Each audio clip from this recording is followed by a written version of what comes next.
Je pense comme tous les sélectionneurs et comme tous les joueurs aujourd'hui l'ont dit, je pense que ça va être une des CAN les plus difficiles de l'histoire. On va avoir des beaux stades. On a de plus en plus de joueurs africains qui jouent dans les meilleurs clubs au monde. Toutes les équipes nationales ont des stars. Le football africain a progressé, on l'a vu à la dernière Coupe du Monde. Et je pense que le fait justement aujourd'hui d'avoir prouvé au monde entier que l'Afrique pouvait être sur le toit du monde, avec le Maroc, avec le Sénégal, le Ghana aussi qui a fait une bonne Coupe du Monde, la Tunisie qui a battu la France. On a montré qu'aujourd'hui voilà, on pouvait rivaliser avec les plus grandes nations. Donc ça veut dire qu'aujourd'hui la CAN elle est respectée. Elle va arriver à un moment où je pense toutes les équipes peuvent battre n'importe qui. On l'a vu encore dans les derniers résultats. Donc voilà, le groupe, on sait qu'il n'y a pas un groupe facile. Et le nôtre n'est pas facile non plus. Voilà, on sait qu'il va falloir être prêt. On va retrouver des équipes qu'on va avoir sur notre chemin pour la qualif de Coupe du Monde. On va retrouver une équipe qu'on a rencontrée avant la Coupe du Monde. Et c'était pas facile. Voilà, on va respecter tout le monde, comme je l'ai dit, et on va venir avec nos valeurs. Et si on garde nos valeurs, je pense qu'on sera une équipe qui sera difficile à battre. Mais voilà, à la Coupe d'Afrique, tout le monde le sait. Pour la gagner, il faut être très très très fort. Non, mais je pense que comme l'a dit Achraf, tout le monde a des ambitions dans cette CAN. Mais aujourd'hui, dire qui peut gagner cette CAN, c'est très compliqué. Il y a au moins 10 équipes qui peuvent gagner cette CAN. Et il y a toujours une ou deux équipes surprises qu'on n'attend pas. Donc sur le plateau, on peut se dire que c'est compliqué pour tout le monde. Mais tout le monde a ce rêve. Et Achraf là, avec les joueurs. Maintenant, moi, je me méfie plus des équipes du chapeau 2. Parce que voilà, c'est celles qui vont être le plus motivées. Parce que celles du chapeau 1, pratiquement, elles ont toutes vécu un mondial il y a 1 an. Toutes les autres équipes, ça fait 2 ans qu'elles attendent cette CAN. Que ce soit l'Algérie, l'Égypte, la Côte d'Ivoire, le Ghana, même si elle a participé, mais qui n'a pas eu une Coupe du Monde comme la nôtre, le Mali, l'Afrique du Sud, il y a beaucoup d'équipes le Mali, qui sont prêtes à venir pour gagner. Elles ont perdu les barrages, elles l'ont encore en travers de la gorge. Donc ces équipes-là, je pense que c'est les équipes les plus compliquées. Mais nous, voilà, comme celle du chapeau 1, comme la Tunisie, comme nous, comme le Ghana, comme le Sénégal, on est des équipes qui vont être encore plus attendues parce qu'il y a 1 an, tout le monde nous a vus à la télé. Mais moi, je sais très bien où je mets les pieds. L'Afrique, je connais très bien. Il n'y a personne aujourd'hui qui peut dire tel pays peut gagner cette CAN. Aujourd'hui, en tout cas, pour moi, tout le monde est au même niveau. Allez-y. C'est pas une finalité pour moi. Je prends pas des jeunes pour prendre des jeunes, même si j'ai dans un coin de ma tête de toujours servir le pays pour l'avenir. Il y a des échéances qui vont arriver pour le Maroc, que ce soit en 2025 ou en 2030. Donc voilà, mais on les prépare doucement, mais ils ont leur place dans ce groupe, comme beaucoup d'autres. Maintenant, voilà, nous on sait très bien que l'équipe A marocaine, c'est toujours les résultats. Ou même peu importe la nationalité du pays, c'est de gagner. Et donc ces jeunes, s'ils peuvent nous aider à gagner, tant mieux. Mais j'ai pas phrasé une option de me dire je prépare quoi que ce soit. Ceux qui sont là, c'est qu'ils le méritent ou qui sont proches de gagner leur place. Mais on le sait, hein, j'ai dit, hein, les Ivoiriens, je les connais. Hein, on a joué contre eux quand j'étais joueur. On les a rencontrés plusieurs fois, que ce soit en qualification de Coupe du Monde, que ce soit en Coupe d'Afrique. Personnellement, moi, je les ai joués en 2006 avec la génération Drogba. Je pense que vous avez une très belle équipe aussi à ce moment-là. Les Ivoiriens, il ne faut jamais les sous-estimer. Jamais. Et nous, on vient avec tout le respect qu'on a pour le football ivoirien et pour le football en général. Vous avez parlé que de leur milieu de terrain, mais devant, vous n'êtes pas mal non plus, hein, quand même. Hein. Entre Zaha, Haller et Crasso et compagnie, vous avez de quoi faire. Hein. Donc, je peux te sortir des noms aussi. Hein. Il n'y a pas que le milieu de terrain. Mais c'est un bon test pour nous. C'est pour ça qu'on est venu en Côte d'Ivoire. Même pour notre public, pour qu'ils sachent que voilà, aujourd'hui, attention, nous le Maroc on est fort, mais chaque pays en Afrique ont des joueurs qui jouent au très haut niveau. Et nous aussi on a notre mot à dire, on a des joueurs qui jouent au très haut niveau aussi. C'est pour ça que ça va être un très bon test pour voir ce qu'on est capable de faire, surtout à l'extérieur, et face à un public qui va être derrière son pays à bloc. Bah justement, c'était dans la réflexion. Alors, on a eu un petit souci avec Sofiane, mais qui est logique. Sofiane a un petit problème de dos et on avait une décision à prendre avec Manchester United parce que c'est son club et avec notre médecin, qui est un médecin qui est du très haut niveau. Et on a des bonnes relations avec le club.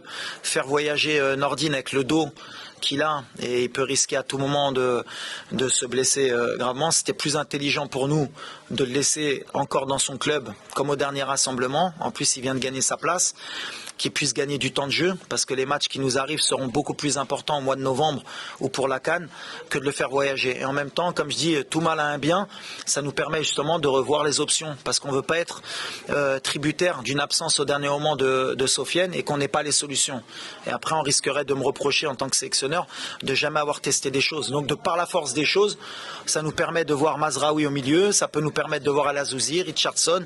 On a des options, on va prendre la meilleure possible pour l'avenir. Après, il y a aussi le cas Ziyech, comme ça on aura réglé les deux cas.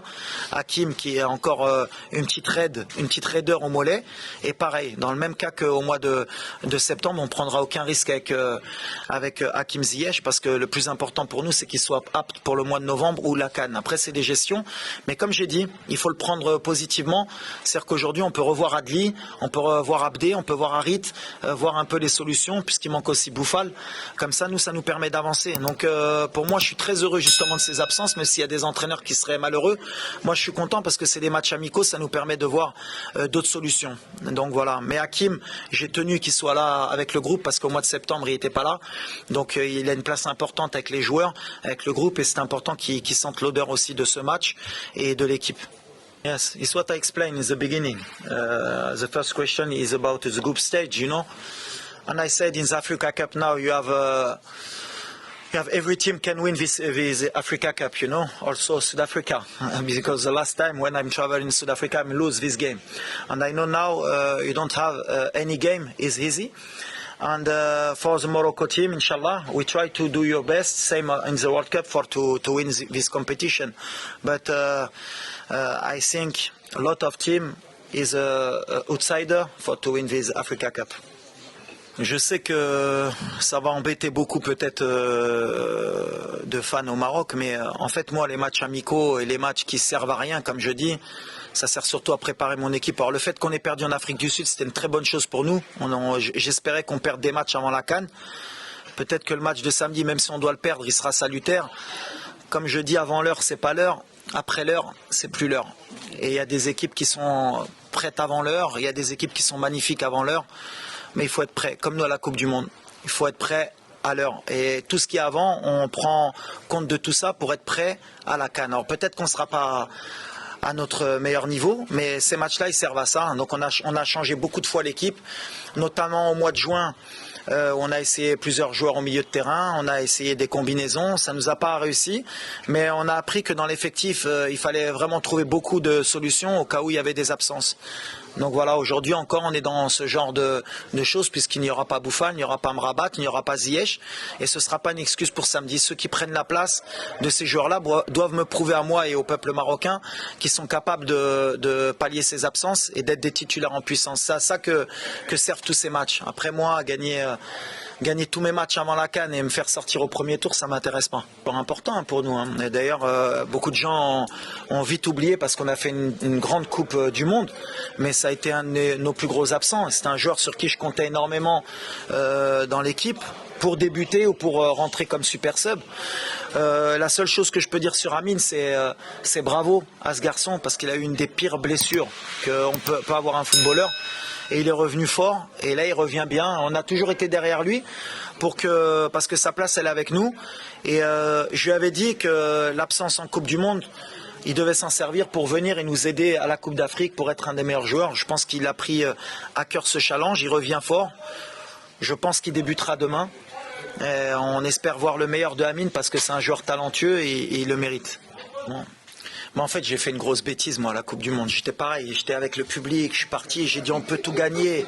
Si on n'est pas roi du continent, on ne peut pas être roi du monde. Là, j'étais un peu dans mon délire. Entre-temps, je suis redescendu un peu sur terre. Je pense que ça va être très difficile pour nous de gagner la CAN. On ne sera pas favori. Comme j'ai dit, je pense que les équipes du chapeau 2, ceux qui n'ont pas vécu le mondial, parce que moi, si je n'avais pas vécu le mondial, je serais pendant 1 an, 2 ans à motiver mon groupe à dire on va aller à la Coupe d'Afrique pour effacer tout ça.